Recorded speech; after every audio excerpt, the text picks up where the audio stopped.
Coming up this week on the Course of Life podcast, our front nine includes a classic PGA Tour track that is getting way too easy. Plus, golf had a big week on social media, talking Katt Williams, Jersey Jerry, and everything in the news that we loved. Life and content updates from us both, and the Golden Globes recapped in 60 seconds. This week's guest is Mark Dondero from WEEI, formerly WPRI, and a lot of questions surrounding Bill Belichick right now. Mark has a very interesting relationship with Belichick himself. We get into that, and when we always end with food, it's my January diet update and a baking challenge for my co-host, and all of it is brought to you by our friends at Desert Fox Golf, makers of the phone caddy, makers of the Swing 8 tumbler, makers of the cigar holder, and all the great accessories that you need to make your golf round complete. They truly are great for any golfer of any ability. It's the best phone holder in golf, period, but they do so much more, and you can have these great Desert Fox Golf products not only to yourself by checking out the website, desertfoxgolf.com,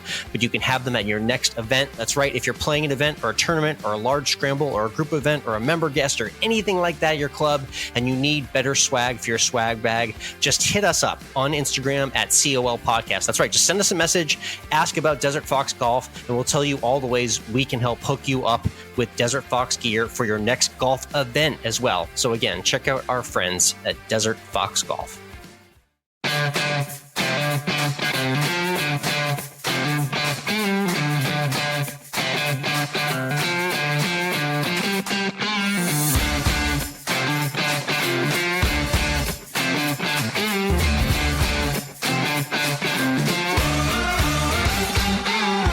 Hello, interwebs, and welcome to Course of Life. We are proud to be presented by our friends at Desert Fox Golf and the Live Take app. I'm Michael. He's Alex.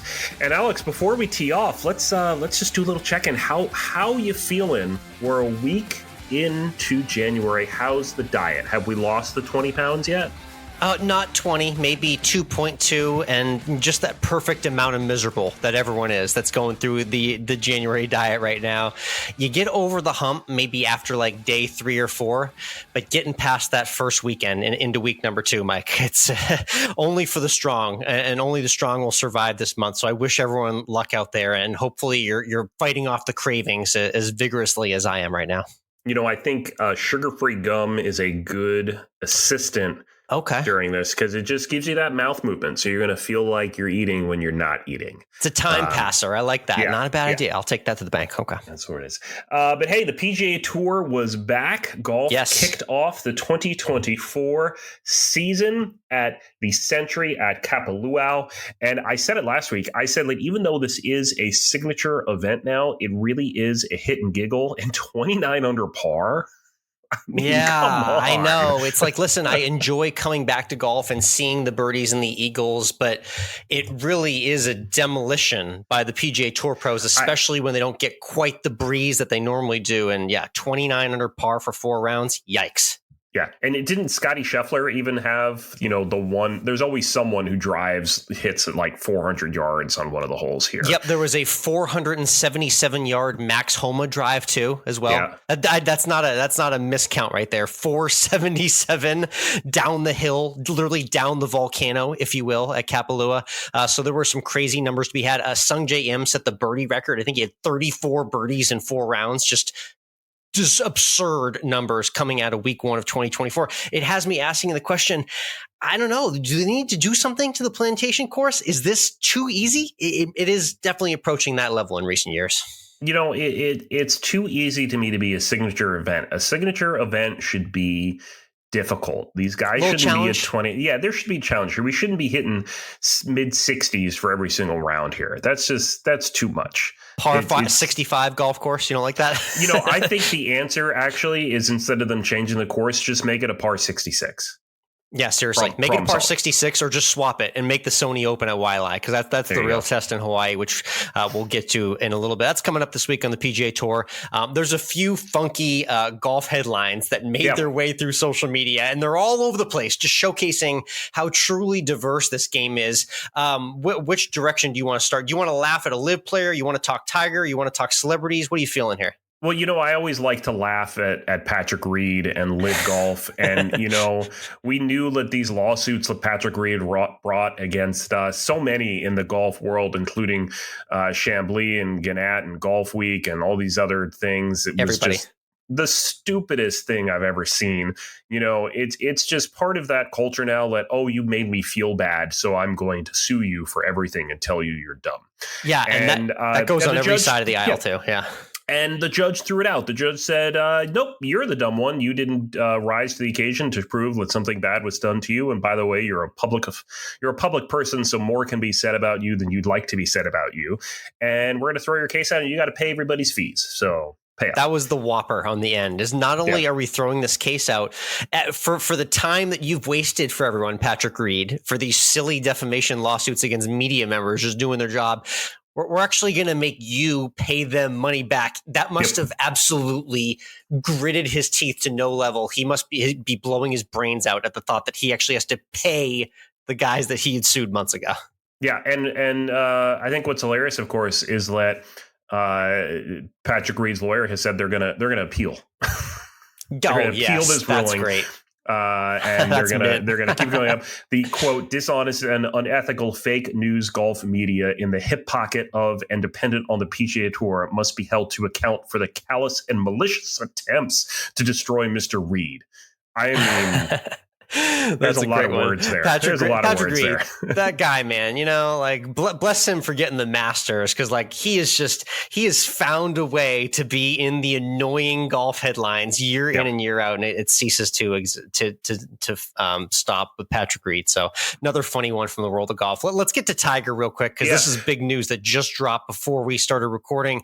Tiger and Nike, Mike, peanut butter and jelly. A burger and a Coke. Things that just forever go together. But after 27 years, Tiger and Nike, no mas. Your thoughts? Well, I have an announcement to make, Alex. Oh, exciting. Tiger Woods has signed with Course of Life. He's now going to rep our logo and our stuff on the golf course.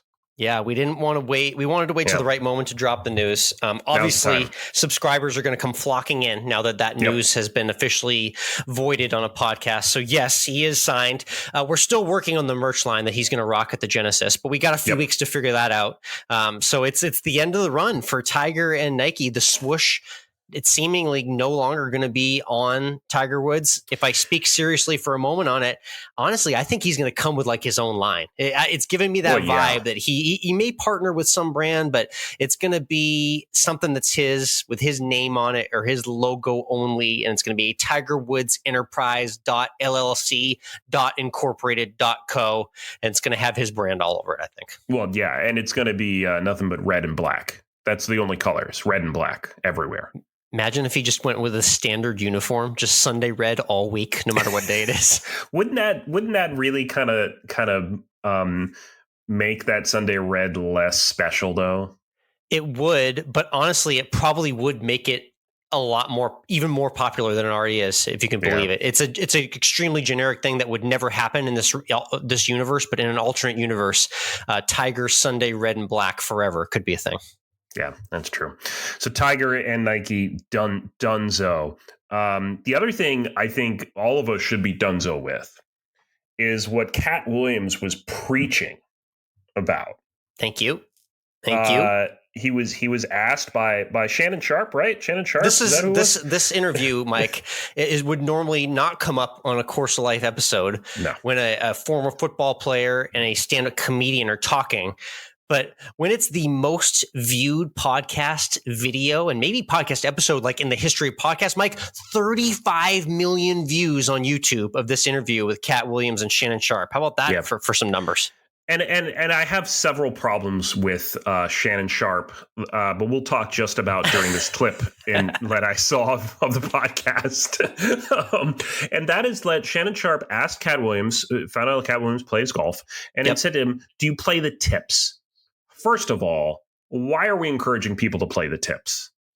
Why? he's a man's man, an NFL alum. Sorry. He's not playing anything but the tips. Why are we saying that you have to be? It makes you more of a man to play the tips.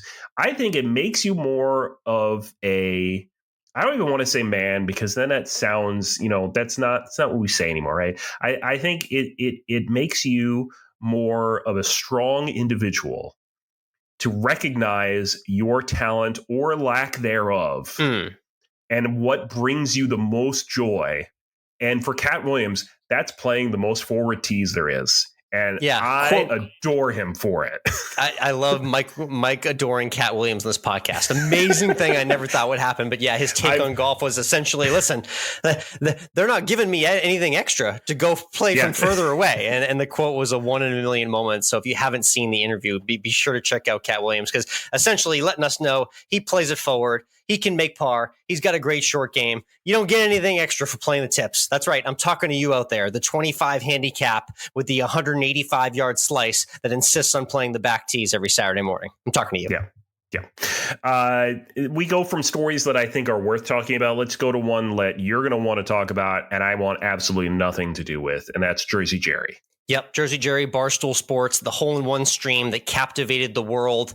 And this was an interesting thing in that it proved how freaking difficult this game of golf is. Essentially, the Barstool Sports personality was just banging balls into a simulator, trying to see when he could first make a hole-in-one. And it ended up taking him, Mike, over 37 hours and 2,627 swings. He really had to move the goalpost, literally. He started at 150 yards, and by the time he finally made the hole-in-one, it was at an 85-yarder from the forward tees at the 7th hole at Pebble Beach. So it took a lot for him just to make that ace after 37 hours.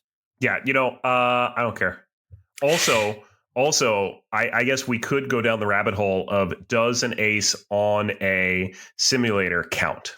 And that was actually a funny debate during the stream, Mike. And they were debating that, and they were also wondering, does the simulator just have hole-in-one turned off, or is like hole-in-one just like turned off for the day on the simulator? they were really getting into each other's heads after a lack of sleep 2 days in. But yeah, I don't know. That's up for debate. I'm sure my buddy Ed at Pin Seekers would say it absolutely does count, but the people have spoken, Mike. I put out the idea, should I do a stream like this at Pin Seekers? I've never received so much feedback and votes on a poll on Instagram at Course of Life Alex of people in favor of me doing the can't sleep until you get a hole-in-one stream. So maybe it's in the future. Maybe I just start with 100 balls and we'll go from there. Just so you know, Alex, I voted no on that stream. I saw that. And like literally the whole other world wants to see me fail and see me struggle on live camera in the form of golf. So we'll see if there's a hole-in-one stream coming from me. I don't know if it's quite going to be 37 hours, but stay tuned. All right, let's talk about things that are actually happening in your backyard, your literal backyard. I'm not trying to be sarcastic. I'm actually talking about the yard behind your house in Austin, Texas. Yeah, something amazing's happening. We've had an extremely wet and warm winter here in Central Texas. The grass is as green as it's been all year long, and the backyard course is in mint condition. I'm just here to report that, and really not much else. You'll see photos of it occasionally in my Instagram stories and on social, on Twitter at Course of Life 1. But the exciting thing is the New Year's resolution. I found this little path. It's an area that used to just be old, crumpled up leaves that I never minded, but it dawned on me that behind my shed, there is just enough room, Mike, for one epic mini golf hole. So my 2024 golf resolution, first and foremost, is I am adding a mini golf hole to the backyard. Big things to come. All right. I'm excited to see what happens here. We've had a couple mini golf people on, so you should really get them to be telling you how to design this. I already got a little bit from Tom at the AMA, who we had on previously. So the personalities that be are chiming in with their words of wisdom. If anyone else out there has built a mini golf hole as well, too, please hit me up with any and all suggestions, Mike. I'm now in that great spot of my algorithm, though, that I'm getting all sorts of man caves, backyard putting greens, and backyard golf setups whenever I log on to social. And let me tell you, I'm not mad at it at all. There are some amazing man caves and backyards out there. Wow. Well, Costco sells a full simulator, so you could get a man shed, a golf grotto. Is that what we can call it? Maybe. Yeah. I mean, it's tempting. That's tempting. Hey, sponsors out there, I would love to showcase this entire process of putting a simulator in my backyard. Help me out, please. Who was at the PGA show a number of years ago and brought the pub? Who was that? That's right. Yeah, our friends at O'Haig or O'Greg or O Pub, or we love those guys in Ireland. The make your own pub experience. Be sure to look them up. Hey, let's talk YouTube real fast. Your video from your time in Dripping Springs, Texas, hitting golf balls directly into a bus. So much fun. Thankfully, none of them came back and hit you in the head. That one is up there. It's live right now. People are watching it and liking it. You should go do that as well. And of course, you were in Boston for the holidays, so we're going to get a look at that coming up soon on YouTube, right? Yeah, the newest Topgolf to open, honestly. It's in Canton, Mass. They're that 128-93 split down there just south of Boston. Really cool. Got trains going by in the video. Hitting golf balls with heated couches and heated lamps overhead at Topgolf. There's really not much better on a pre-Christmas day. So you see my whole holidays back. And also, Mike, hitting golf balls at my house. That's right. Hitting golf balls at my house on this week's video on our YouTube. Be sure to subscribe. Over or at? Both. Okay. Get ready. How's your insurance? Good. We're good. They were all wedges, and I still have a good short game. That's all you need to know. Before we get to tuned in, let's just real quick talk about this week's Sony Open in Hawaii. They're gonna stay there on the island, and it's noticeable because Will Zalatoris will be back, his first time back since playing the WGC Dell Technologies match play. Yeah, Jesus, that tells you how long it's been. Yeah. Tournament's been extinct for 10 months.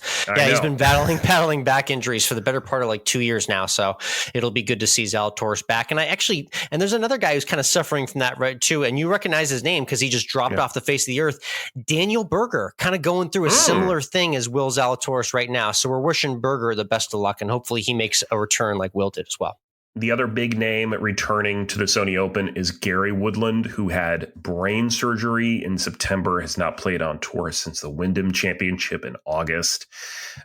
This is just amazing that he's coming back on tour this quickly. Yeah, it is.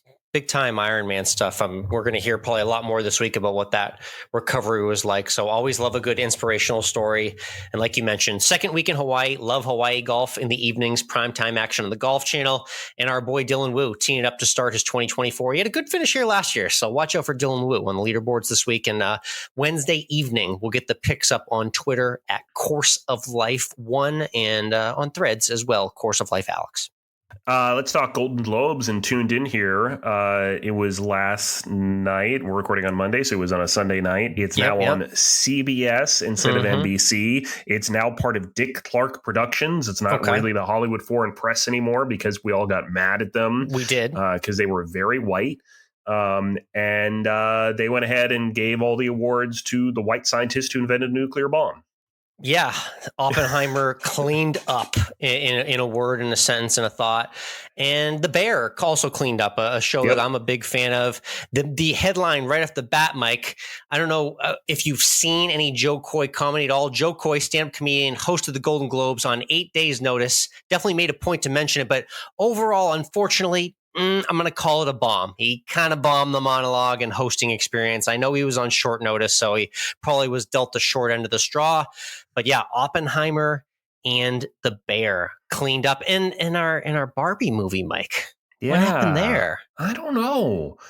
It's like Billie Eilish got love, which was great. I would have liked to have seen Ryan Gosling win for Best Original Song. That would have been great. I am Kenoff's shirt on right now as we record.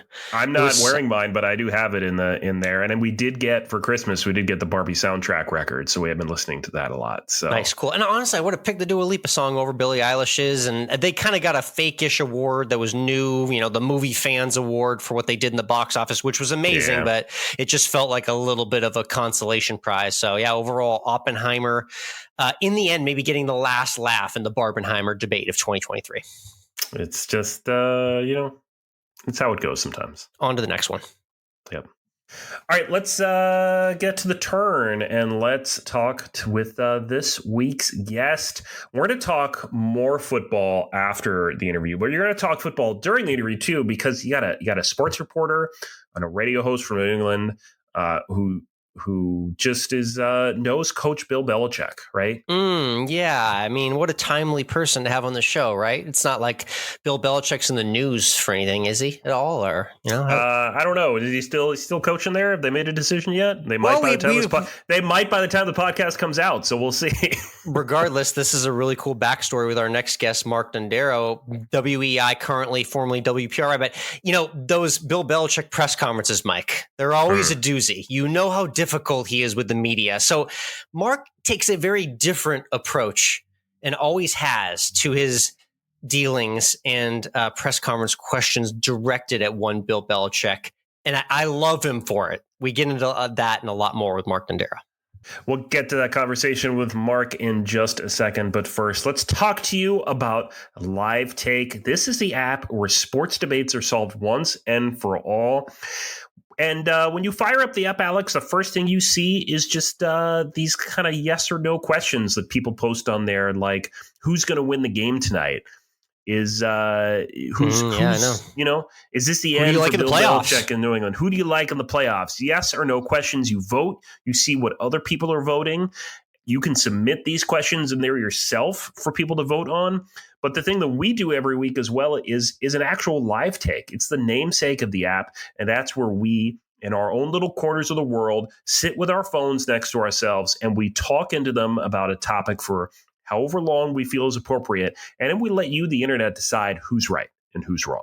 They're the judge, the jury, and the executioner in this one. Like I always say on the Live Take app, we love getting our debates on there. We did a win versus rain. Which one is worse to play golf in? Which one would you rather be in? I don't know. That was our debate this past week. So there's always fun golf, sports, and pop culture debates going on with us and all the other contributors. Again, it's the Live Take app. You can download it right now for free. No cost at all. You can join, challenge us, vote on our debates, and challenge us to a live take of your own as well. The Live Take app. We love it. Yep.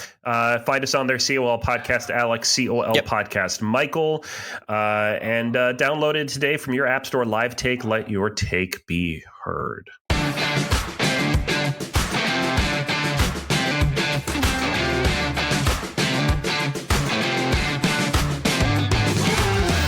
Next up on the tee, he's a radio host I've heard on WEEI FM in Boston. He's always got good hot takes on New England sports scene. And according to his bio, he's the only broadcast pro to play golf at Pebble Beach and basketball at Rucker Park. That's fascinating. It's Mark Dondero joining us on the Course of Life. Mark, how you doing today? Great, Alex. Thanks for having me. Excited to be here. How are you? Absolutely. Doing really well. Always great to connect with a Boston personality. And that tagline got me on your Twitter. You can find him there, Mark Dondero as well. Tell me, which came first for you? The golf at Pebble Beach or the basketball at Rucker Park? It was the basketball at Rucker Park. So throughout, and I'm actually, just for some background, I have a baseball background through college, but I was in high school, college. We played a lot of like pickup basketball. I never played organized basketball in my life, but we played a lot of pickup basketball. And ended up in college. It was July 4th, 2006. My friend and I were in New York.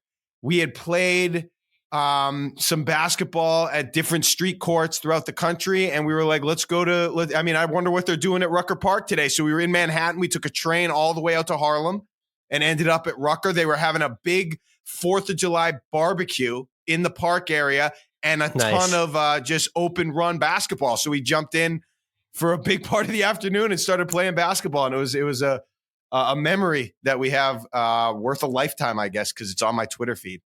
Yeah. Any shots, highlights, or crossover moments? That's a place where legends are born and NBA stars still go to play these to this day. So legends are born. I did hit the game-winning 3-pointer in one of the games. I remember that. That was a big moment for me in my non-basketball career. But it was fun. It was just it wasn't anything official. It was just pickup games, but it was intense. I mean, everybody out there, I felt like was out there regularly. They were regulars and they knew what they were doing and they were playing a brand of basketball that I expected. It was a rough and physical style that I didn't thrive in, but I was able to make a couple shots. So it was, we had played it in the video games, NBA Street back in the day, and it was cool to see it live and to experience it sort of in real time. And it was, like I said, that Twitter tagline or whatever is unconfirmed. Maybe there's somebody else in the media, but I feel like a high-end course like Pebble Beach and going to Rucker Park to play basketball and pick up ball, probably in rare air in terms of media members that have done that. So that's why I put it up. Yeah, and I was curious about the Pebble Beach thing because everyone always squawks about the current dollar figure on playing there. Was that a free invite round for you, or did you actually pay the full greens fee on that one? No. So this was the story behind that was one of my college baseball teammates grew up right out in that area in the greater Sacramento area. So when I graduated college, I told him I'd go out and visit him. I went out there. I stayed with him for a weekend. Then that Monday, I drove out to wherever it is, Carmel, and I played Pebble Beach. It was a $500 round. I remember the night before I left for California, I left my debit card in the ATM. I'll never forget that. Oh. So I had to get out there. I went to a Bank of America. I got out $500 and something in cash just for that round. I got to Pebble Beach. I put it all down on the counter. They thought I was some high roller rolling up. And it was a 6-hour round. I walked, but it was awesome. The only regret I have, Alex, this was sort of young into my golf career. So I didn't have my own clubs. I wasn't very good, but I didn't know how many more times I'd be out in the area. So I had some banner moments. I parred the 8th hole. So that was, that's one of the nice work. Tough par 4 over water there. Oh yeah. I hit a miracle 4-iron from about 200 yards over the water, over the cliffs, just landed like on the top right-hand side of the green and had this, I don't want to call it a miracle 2-putt, but a pretty impressive, timely 2-putt for par on that one. So that was sort of the highlight, even though I think I shot like a 108.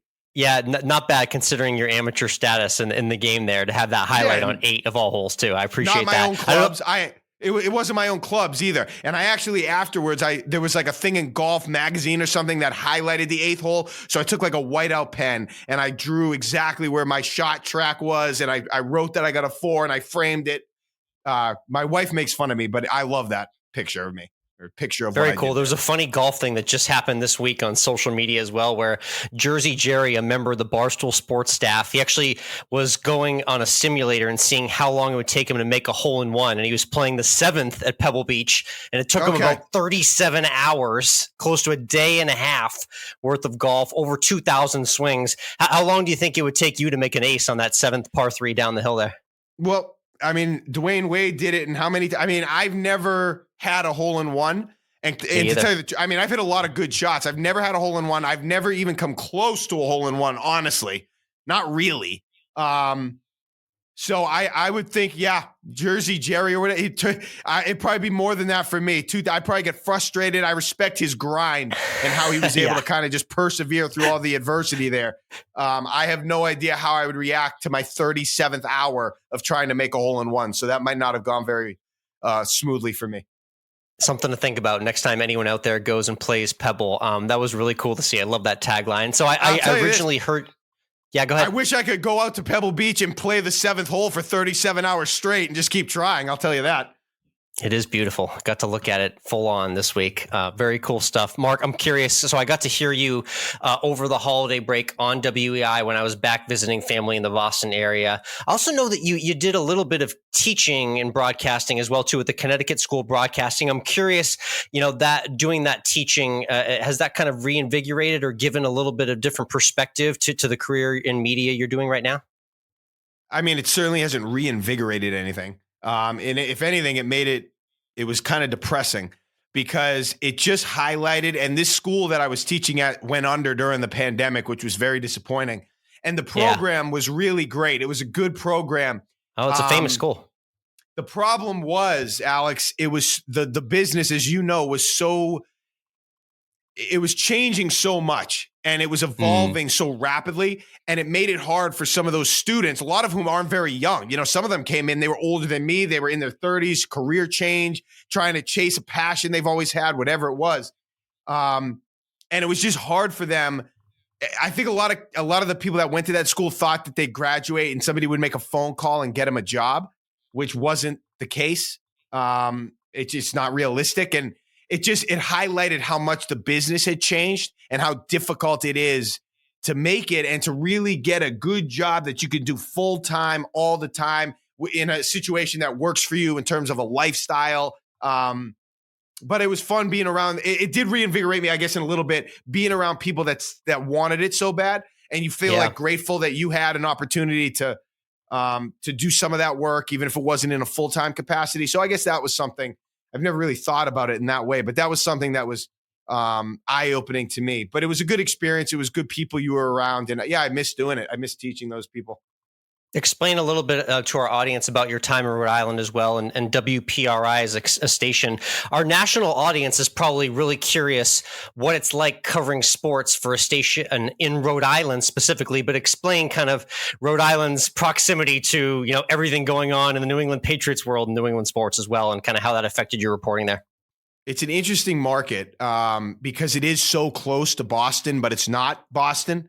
It was a great place. It's a great town to cover sports in because you have all the access to the Boston pro teams, but you still have that college vibe, college town feel with Providence basketball and URI basketball, which was really great. I was never a big college basketball person, but I became a bigger one after being there and covering those teams. I had a ton of fun covering the Dan Hurley era at Rhode Island, and obviously the Ed Cooley too at Providence. And it was just fun covering those guys and seeing the ascent of Dan Hurley. And obviously he's become this legend now. He's this huge name, but covering him he was still a big name then. He was wildly successful, but covering him at that level, now seeing what he's doing at UConn is really cool. We'll see what Ed Cooley can do at Georgetown. But yeah, it was fun. It was, you're like a little brother. You're viewed as sort of the little engine that could in Providence versus some of the Boston stations that have a lot more resources. I remember I tried to, submit one of my stories for like an Emmy, and it was a story that I shot, I edited, I wrote, I produced, I did, all the reporting. One-man show, yeah. One-man band, and you're going up against Boston that has a team of reporters or whatever, cameramen, producers, field producers, and I would lose every time.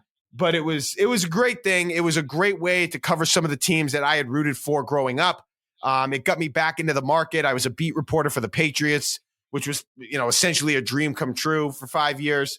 And it taught me a lot. So I really cherish those years that I was at WPRI and the work that I did there. And I loved the packages that I'd have to create day in and day out, and, finding ways to be creative, to incite emotion in the viewer, and finding a creative way to get the viewer interested in what we were putting on the air. And all of that was just awesome. And I miss it. It was great.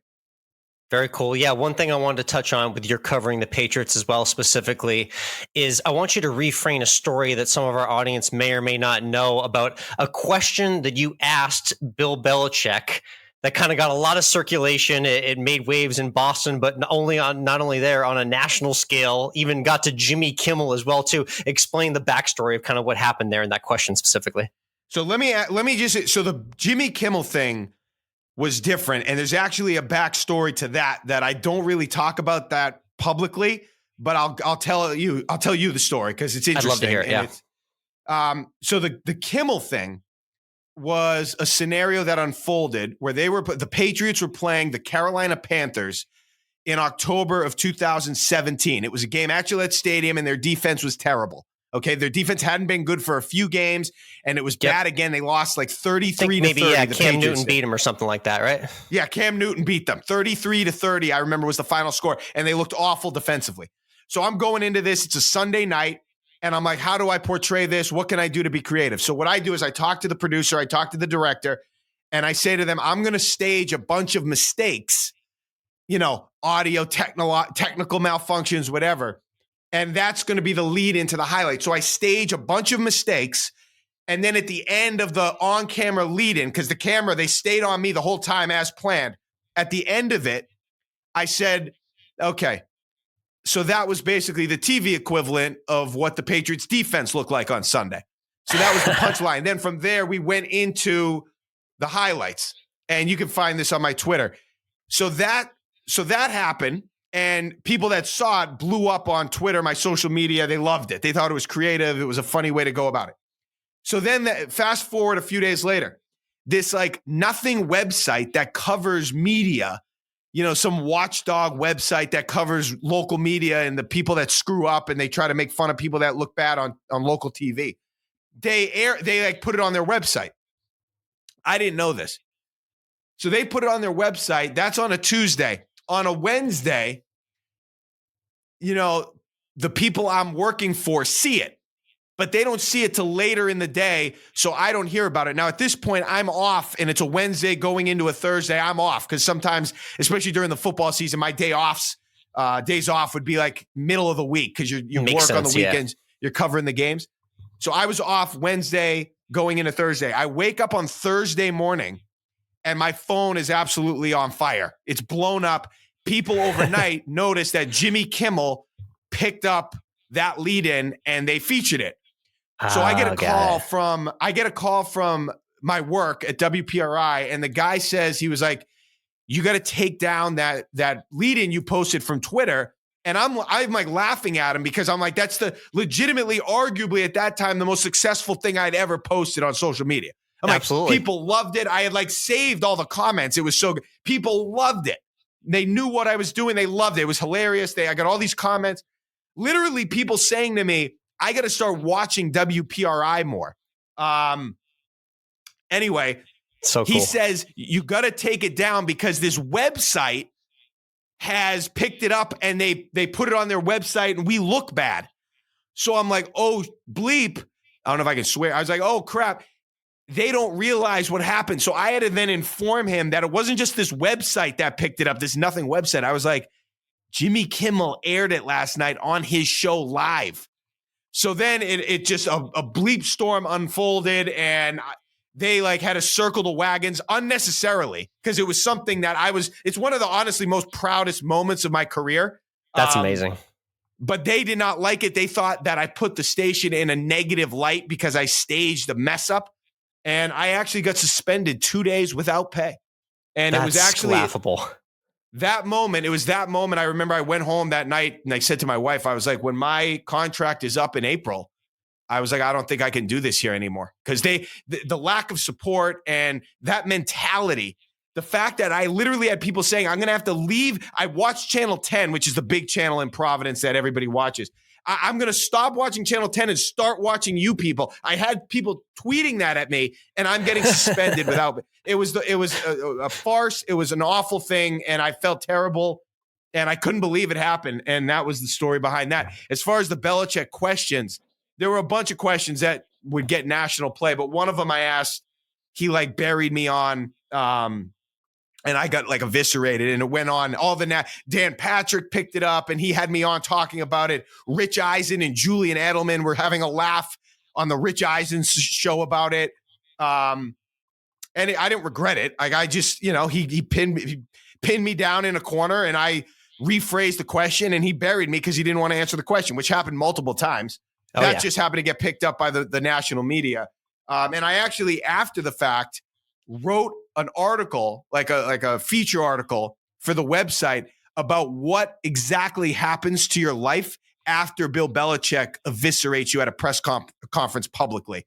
And it was an interesting, I take you through each moment leading up to it, afterwards, what happens, who talks to you, who reaches out to you, what they say, all these things. You can look it up. Type in Belichick body slam WPRI and the article will come up. I love that. Yeah, I appreciate the perseverance, and I like that you leaned into it amidst the adversity. You took it on the chin very nicely. So thank you for rephrasing that moment. And I want to speak about that kind of relationship that you have with Coach Belichick via the press conference moments. As we talk right now, we're not really sure about his coaching status and future, but just tell me a little bit about and describe to our audience what that unique relationship is like when you're popping in there and getting those opportunities to ask questions to him at press conferences. So it's funny, Alex, I've never met him in person. Everyone else during that era I talked to in person, Brady, Gronk, all the guys in the locker room, you would have instances where you had a chance to either introduce yourself or talk to them one-on-one. I never had that opportunity with Bill Belichick. I feel like one day it'll happen. I'll run into him at the grocery store or something. But I thought we had a very good working rapport, and I really respected it, and I loved going to his press conferences. And I have no idea. I probably annoyed him. I know I annoyed him at times, but I think I had I'd like to think he respected my approach. Like I went right at him, and I tried to, not to, I don't want to, I thought, though, that I did a good job of trying some stuff that nobody really at the time was trying. And I tried to make his press conferences more consumable, if that makes any sense, because I knew he wasn't going to ever answer your questions. And as an interviewer or reporter, you never want to be part of the story necessarily. But when the person you're asking the questions to isn't going to answer them, and you know that, you've got to make the questions sort of part of the story. So by default, you're becoming part of the story. And I tried to do that to try to make our interactions more entertaining. And a lot of people were entertained. When they knew I was asking a question, their antenna would go up and they would be like, all right, what's going to happen today? What's he going to ask today? I love that. Yeah, you did a great job. What you did is you kind of craft questions to either kind of get a little bit of a different vibe or a giggle out of him, just kind of break him out of his shell is what you did a really good job of. So what was the actual process for kind of putting those questions together to kind of just, give that chocolate in what's usually a super vanilla press conference with him? Well, you would go into a lot of planning beforehand, and you think about it, and you were always very prepared with specifically how you wanted to word the question. And I remember I would just think about exactly what was going on at the time, or what exactly I wanted to use in terms of the wording to execute the question, to make it as either funny or whatever as possible. Like, for example, I remember we showed up for a Wednesday press conference once, and they were setting up for a Bruce Springsteen concert. So at the end of the press conference, I think they were playing the Dolphins that week. And of course, he's talking about football and running back depth and all the different things. At the end, I was like, I'm just curious, Bill, have you ever gone wild at a Bruce Springsteen concert? I didn't just ask, have you ever been to a Bruce Springsteen concert? Yes, have you ever gone wild? Because that puts an image in the mind of the viewer of not just Bill Belichick standing there, but maybe Bill Belichick having a beer, shirt off, twirling it above his head as Springsteen sings The Rising.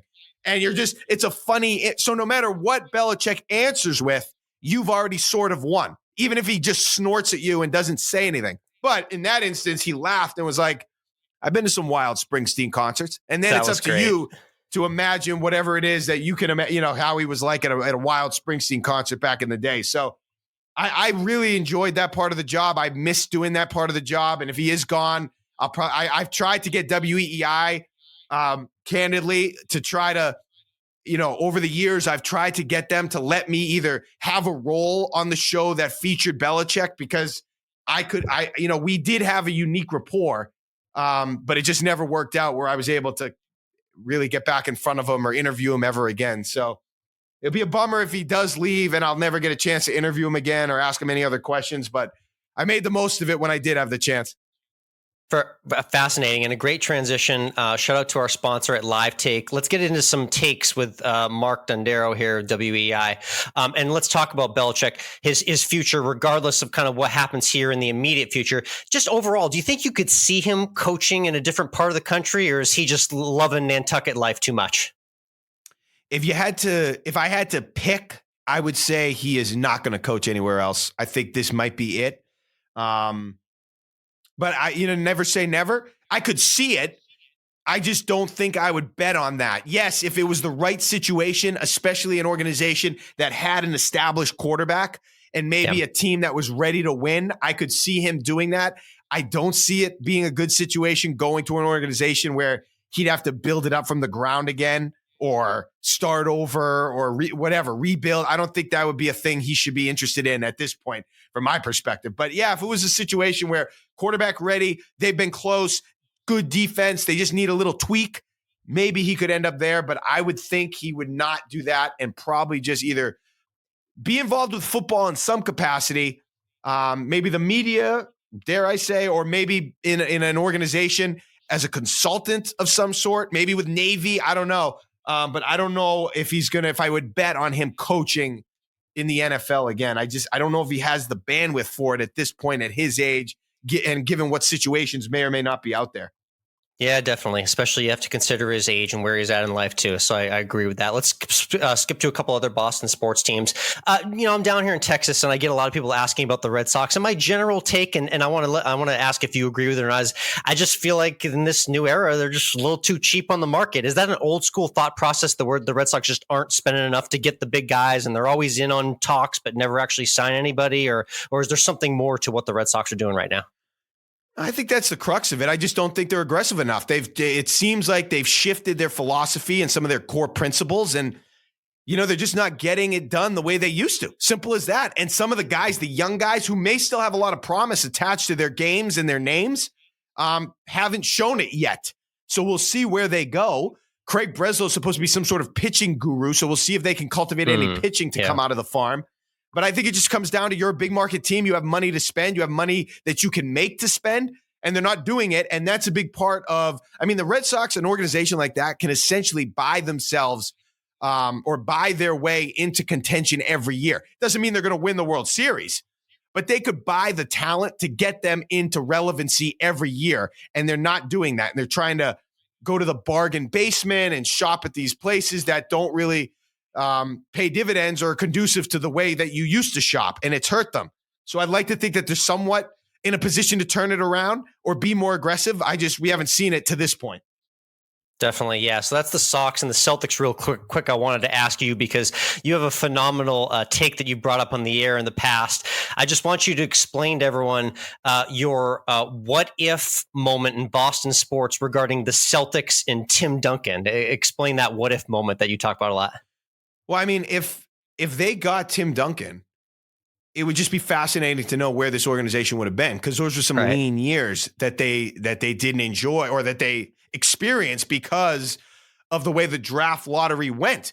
And it's interesting to think about where it could have gone or what the organization could, especially when you you consider the success Duncan had, not just on the court with the Spurs, but from a culture standpoint, how he created a lasting culture. And by the way, a culture that Greg Popovich benefited from immensely and is now completely different versus the way Belichick has been treated here in New England. It's really interesting. Belichick is getting crushed, and I don't see Greg Popovich get crushed the way Belichick gets crushed, despite the fact that the Spurs are basically just as bad as the Patriots, absent their star, Tim Duncan. And, obviously Kawhi Leonard left town, and he bolted San Antonio. So there was a few different things there that didn't go Popovich's way, but he doesn't get crushed. So that's one thing with the Celtics. The other thing, I love where they are now. I think the question, though, still remains Tatum and Brown. They have proven that they have an ability to get in their own head in the playoffs and in big moments. I'd like to think the emergence and the presence of Kristaps Porzingis and Drew Holiday and how Derek White has played is going to help them get over that mental hurdle. But that is still the question mark to me. And fair or not, until they win it, and I get it's a high bar, and it doesn't mean they're not great players, Jason Tatum and Jaylen Brown. They are. But until they win it, it's hard to win a professional sports championship.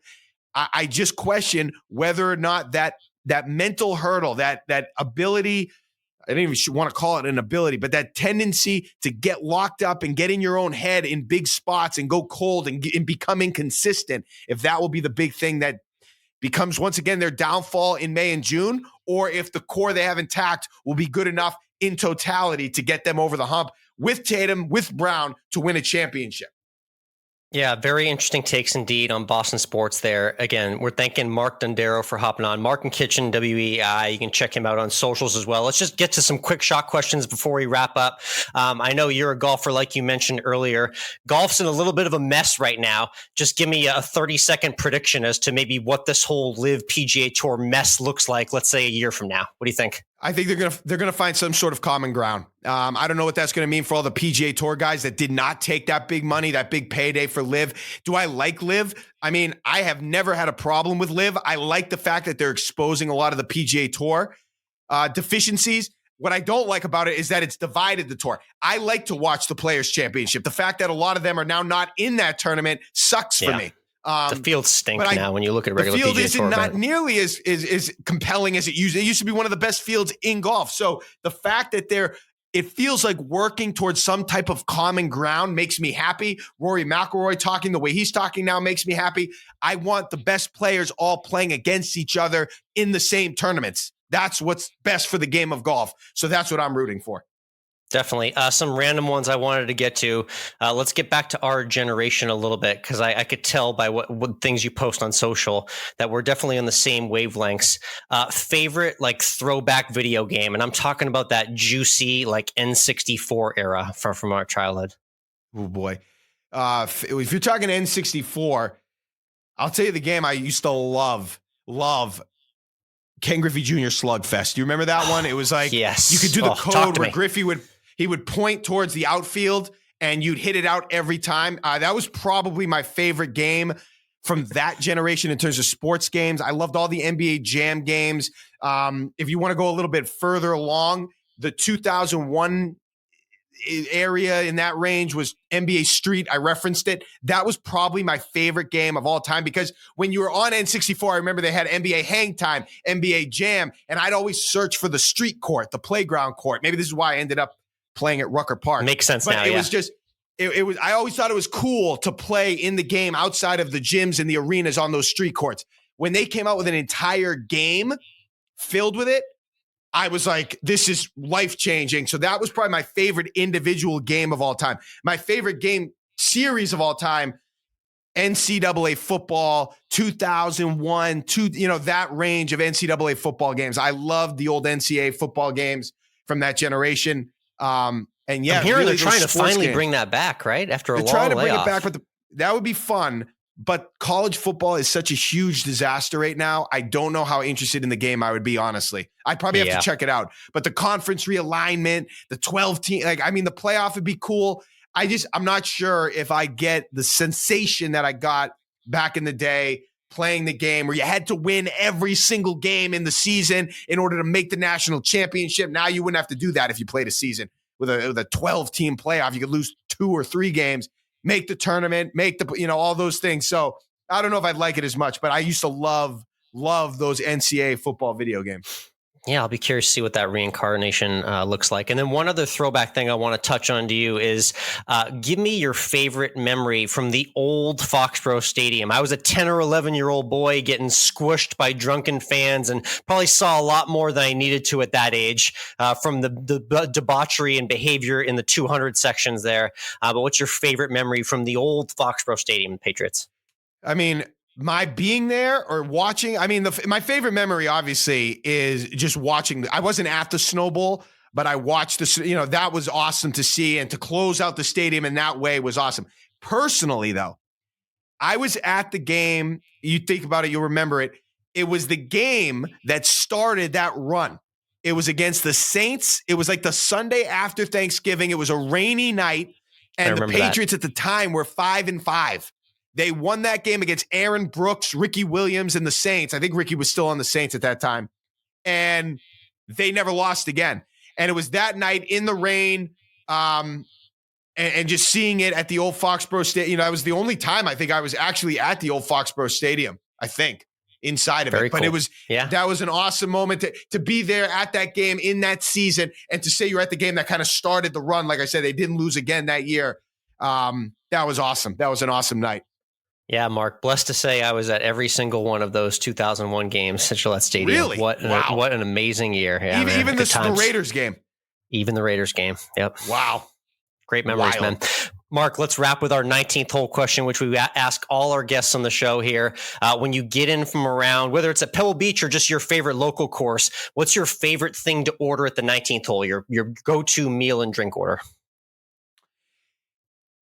Yeah, honestly, it's just chicken and beer. I think at that point I've earned some like fried chicken and beer. I think it's a great combination. It's not a combination I enjoy all that often. So I try to go with that. If I'm at the 19th hole or having a dinner after the round, it's some semblance of chicken nuggets or chicken wings and a tall one with the beer. Yeah. You can't go wrong. You just walk the course. You earned the carbs, Mark. Great answer there. And thanks again for hopping on the podcast too. No problem. You know what? When I'm playing, I'm so into the round. I don't do a great job of enjoying like a dog at the turn. Like I don't eat a lot during the round. So I'm usually really ready for some sort of food afterwards. So that's sort of my approach. We're all about that 19th hole. Mark, next time I'm in New England, we'll be sure to catch up. But thanks for hopping on, man. Appreciate it. Hey, thanks, Alex. A pleasure.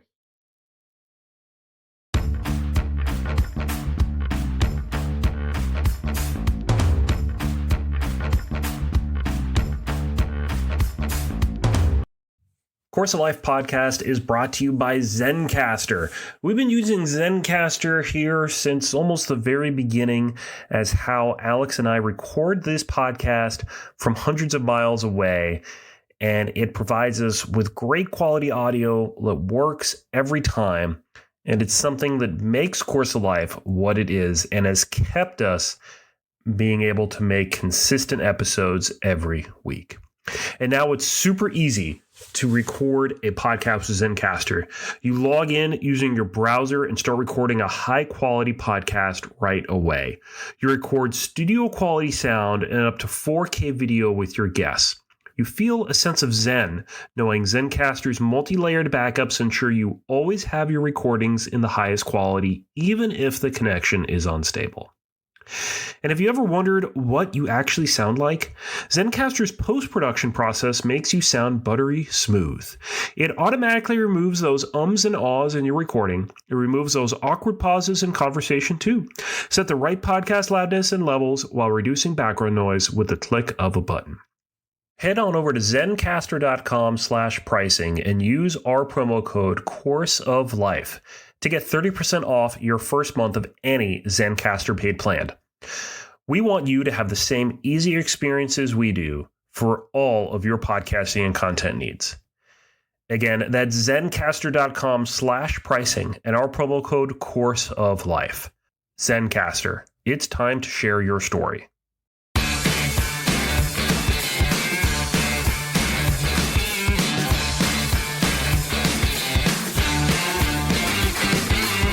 And we're back. Great chat there with Mark. I love to hear him getting in the fun questions with Coach Belichick, who is probably the most deadpan coach in all of professional sports. Oh, it's like watching paint dry, listening to a Bill Belichick press conference. It is so utterly boring. He never gives anything away. So when you hear someone like Mark hop on the mic and ask him a question, like about getting wild at a Springsteen concert and deducing just some level of humanity from Bill Belichick, it's a win for journalists and media members around the world. So I appreciate what Mark does, and hopefully we hear a lot more of him on WEEI. And if you like that conversation with Mark, plus everything else we do here on this podcast, make sure you punch that subscribe button on the app you're using right now. Leave us a rating.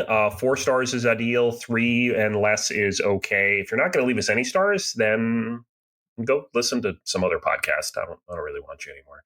But I'm going to give you a second to do that right now. Okay. Make sure you're following us on Instagram, Threads, COL Podcast, Course of Life, Alex, MWRINC. He's on X. I don't know why you're still on X, Alex, but you are. Course of Life. Love it over there. People are so disturbed. I love it. YouTube, Spotify, Apple, iHeartRadio, all the fun stuff. And of course, check out Always End with Food for our food content on Instagram as well. Let's talk more football. Let's give each of us a little bit of time, 30 seconds for eulogies on our teams. The season is over. Alex, I'll let you lead the way. Patriots eulogy, go. Season 3 of Mac Jones was supposed to be a crescendo to something amazing. It's supposed to be the year when you find out that your first round quarterback is everything you want him to be. And that whole plan couldn't have fallen flatter on our face. We benched him a whopping 4 times during the season with a mismanaged coaching staff that couldn't draft correctly, couldn't bring the right free agents in to support any sort of offensive production at all. And it was the saddest Patriots season in 20 plus years. So 4-13 it is, ending with a snowball loss to the Jets. The one team that we could always beat, even in our worst of times, was the Jets. And we lose to them. A fitting end to what was just a disastrous season in Foxborough. You know, your disastrous season was worse statistically than my Giants. Okay. But my Giants locked in our first round draft pick for quarterback, Daniel Jones, for a 4-year, $160 million. And then he went ahead and tore his ACL in November and was gone for the rest of the season. Not that it mattered. He sucked all the way up until then. The team was one of the worst displays of football many people have seen in New York in a long time. And then they had the audacity to win the final game against the Eagles, hurting their draft position. And I just need to wonder why I should even be a Giants fan anymore. Just why? Yeah. Painful level of mediocrity there. It's like, if you're going to go down hard and get the best possible draft position. But you guys winning that last one, that means absolutely nothing to you at the very end, at the finish line, to lose your draft stock status. Yep. That's typical Giants for you, isn't it? Yeah. Gosh, yeah. Good luck with Jalen Jones. Do you think that at the very least, Bill Belichick had the foresight to make sure his team lost down the stretch? Yeah. No. Yeah. Crazy times for both of us. A season that we both will be putting behind us immediately. Starting right now as we transition to the playoffs. Let's just do our gut reaction picks here. Wild card weekend. First, we get the Browns and the Texans hosting Saturday afternoon. A lot of people like Joe Flacco and the Browns here. I'm sticking with CJ Stroud and the Texans. I think they get it done at home. No, I'm going with the Browns all day. Okay, and then it's Dolphins, Chiefs. This is an interesting one, Mike. This is the Peacock game, the first NFL playoff game exclusively streaming only. Saturday night, Taylor Swift will be there for sure. I'm going Chiefs in the end by a score. I feel like the NFL, they love the script of moving the Chiefs as far as they can in the playoffs. I'm sorry. I hate Patrick Mahomes and his super high forehead in that helmet. I'm going Dolphins the whole way. I love that. Fins up for Mike. And then Steelers, Bills, big favorites coming off a big win against Miami. Steelers. All you need to know, Mike, is the Steelers lost to the Patriots this year. That's all you need to know. I love the Bills. The Steelers lost to Patriots, and the only reason the Steelers are in is because the Jacksonville Jaguars had one of the worst collapses in NFL history. And that's why the Steelers are there. So yeah, they're so good at that. And then, all right, the NFC juicy matchup, Packers, Cowboys, two iconic franchises. Do the Cowboys fart all over themselves again in the playoffs, or is this team for real? I'm saying they're for real for at least this week. I like the Cowboys. I in no way possible can root for the Cowboys. So it's Green Bay all the way here. The one that's a complete toss-up, literally nobody knows. Interesting narrative that you'll appreciate. Rams quarterback Matt Stafford playing against his former team, the Lions. Former Rams quarterback Jared Goff starting for the Lions. Two quarterbacks playing their former teams. Complete coin flip. I'll take the Lions at home. Yeah, I'm going to take the Lions because I just continually feel bad for Detroit. So definitely. And I'm going to go with the Eagles over the Bucks in the Monday nighter.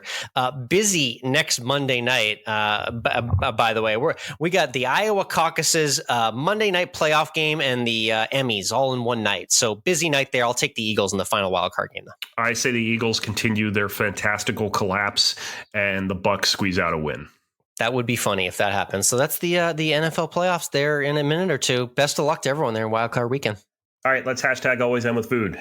Yep, food segment to end every Course of Life podcast. Our 19th hole content incoming right now. The quick January diet update. We touched on it at the top, but it's pretty much low to no carbs. I get one nice carb-heavy meal with the Sunday pasta dinner, but other than that, the bread is gone, Mike. It's sad. And your stomach just has this incomprehensible rut in it. It knows it's missing out on something really, really good.